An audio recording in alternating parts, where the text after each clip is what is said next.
Hi guys, அஸ்ஸலாமு அலைக்கும். Welcome to Taha's kitchen. இன்றைக்கி தாஹாஸ் கிச்சனில் நம்ம என்ன செய்ய போகிறோன்னா பாப்லெட் ஃபிஷ் ஃப்ரை தான் செய்ய போகிறோம். வாங்க எப்படி செய்கிறது பார்க்கலாம். மஞ்சள் தூள், மிளகாய் தூள், உப்பு, இஞ்சி பூண்டு பேஸ்ட்டு, ஃப்ரை மசாலா எடுத்துருக்கேன். உங்களுக்கு எந்த கம்பெனி வேணுமோ நீங்கள் எடுத்துக்கலாம்.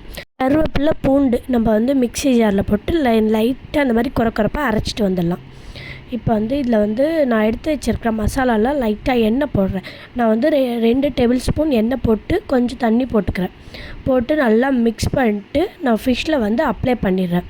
இந்த மாதிரி ஒன்று ஒன்றா எடுத்து அப்ளை பண்ணணும்.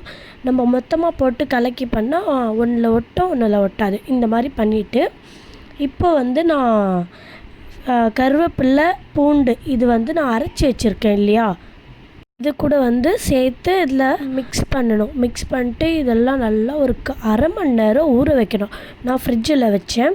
ஃப்ரிட்ஜில் ஒரு அரை மணி நேரம் நல்லா ஊறிட்ட பிறகு ஒரு கடையில் எண்ணெய் போட்டு இந்த மாதிரி ஃப்ரை பண்ணணும். ஃப்ரை பண்ணி இந்த மாதிரி எடுத்தால் சூப்பராக இருக்கும். நீங்கள் ஒரு வாட்டி ட்ரை பண்ணி கமெண்ட் பண்ணுங்கள் எப்படி இருந்தது அப்படின்னு சொல்லிட்டு. தாஹாஸ் கிச்சனுக்கு லைக் பண்ணுங்கள், கமெண்ட் பண்ணுங்கள், ஷேர் பண்ணுங்கள், சப்ஸ்கிரைப் பண்ணுங்கள். அஸ்ஸலாமு அலைக்கும்.